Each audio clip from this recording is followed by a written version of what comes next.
Outside is opening back up, the arts is reemerging, and today we have on Sam Blumin, the head honcho at our local Queen Theater, who's going to tell us a little bit about what's going on this coming summer and the year. Thank you, Sam, for joining us. How are you? Great. Thanks for having me. How are you? I'm good. I'm good. You know, I got a show coming up there, but we're going to talk about that later. Let us talk about you. How did you become the head honcho of the Queen Theater?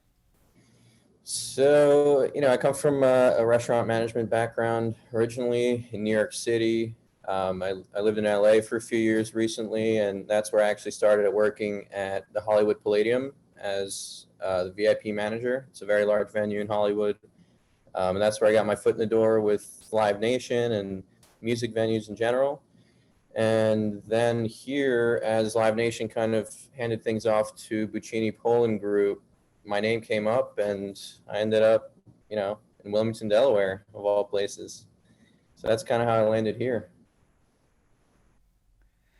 So, welcome to Wilmington. It's been really cool to kind of see you take over the Queen, and one of the things from my end that's been very cool just from the jump has been the fact that you kind of automatically reached out to a lot of the local musicians. And when I say local, I don't mean that in a negative way, but just I mean that you reached out to the musicians who are a part of the Wilmington community. And that's been really cool. Could you talk to us about, where that, sort of approach came from? Yeah, so from the start, that's been our philosophy. Well, from the start of this new iteration of the Queen, it's been our philosophy to be very inclusive and community driven and kind of function as a community clubhouse for Wilmington, and of course larger, the state of Delaware. But in Wilmington, with our new opening of the Knights Bar, it's never been a standalone bar in the past. Our focus is to bring smaller acts that we think have potential, from all different genres. We have live music Wednesday through Saturday, and kind of give them an opportunity to be on some kind of stage, even though it's a small room. That's where they can make their mark, and the idea is for those artists to then grow and potentially, if they do well, to then play in our Crown Room, which is an 150 seated room on the same floor, and to do a larger ticketed show in that space, and then eventually the main hall, which is what everyone thinks of when they hear the Queen, is the large, over 1,000 capacity space. So the idea is to foster this growth, kind of like an incubator for local artists. Yeah. I love that. And everyone here knows that, when you gig in Wilmington, that's one of the main staple places that you perform. Even, before, when it was the, what was it, World Cafe Live, that's where everyone really started honing in their skills and showing, showing their talent. So it's really good to get back there. Can you give us a little insight on how you guys dealt with the COVID shutdowns and what you did to kind of get through that? Yes, so we opened the Nice Bar end of July. We had a good little run. It was fun, great weather with our open patio.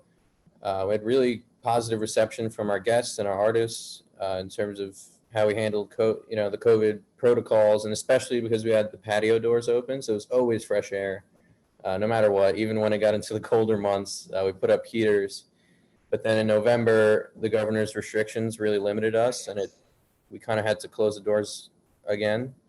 So since mid-November until next Friday when we reopen, we've been kind of dormant. But we were very fortunate to host now President Joe Biden since September, so about 4 or 5 months. Through his entire campaign, his team built out the first TV studios for a presidential election in history. They rented the entire building pretty much. And that was not only, entertaining and fun for us, but it's also incredible to be a part of history. So, that definitely it helped us a little bit financially as well. But yeah, we were able to use the building in some capacity. So Okay, real quick, speaking about the president, because I was going to ask you this Uncle question. Joe. Number one, I'm assuming you've met Uncle Joe, you've met President Biden face to face. Is that true? In a sense, yes, I've been in proximity of him. It's just with COVID, they've been extremely strict. Normally during normal times, I would have met him, but things were different this year. Right. So, yeah, talk to us now, I guess, about what the whole reopening process is going to be like as far as you can see it right now. I know things change and they can change on a dime, but what's the current, plan for getting the Queen back up and running at its full capacity, So the plan is we're going to be taking, baby steps. We're going to be doing this in stages. Our first stage is to reopen the Knights Bar as it was several months ago. They do little shows in there, Wednesday through Saturday. And then we're introducing a few ticketed shows actually by this Friday. We're putting certain shows on sale for the month of April in the Crown Room.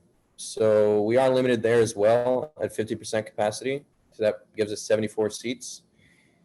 But it's super exciting to be, hosting ticketed shows. It is indoors, similar to a setup of any restaurant you have on Market Street.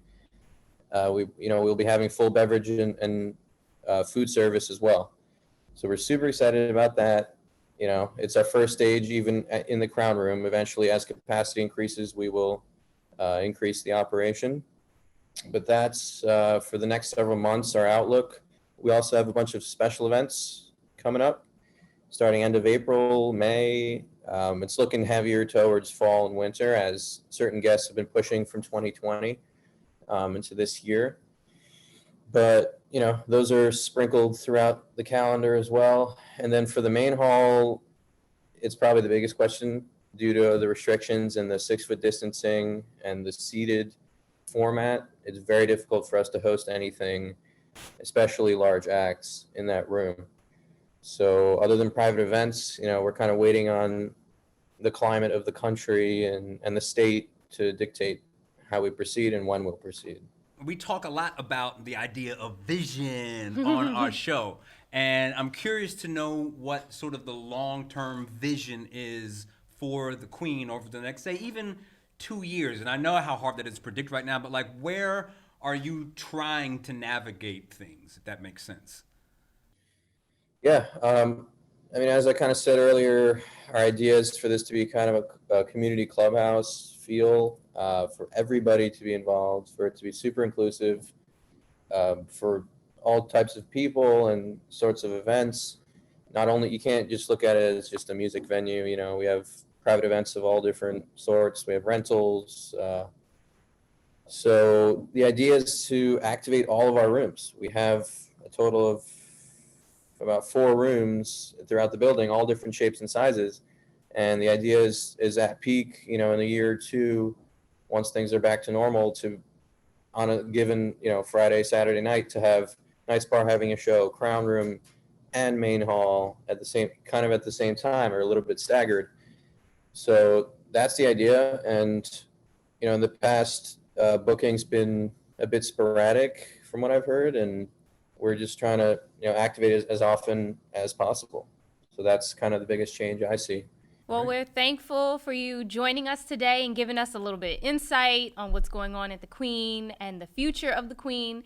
And thank you for paying attention and hearing out, what the local artist community has had to say, because the one thing that I remember most is when the artist made a statement on, I think it was Facebook, a little, like a year ago, you guys swooped in and were like, listen, this is what we have for you. And I appreciate that. So thank you for being open to us and welcoming us into the Queen family like World Cafe Live did. And we're excited for the future. So thank you.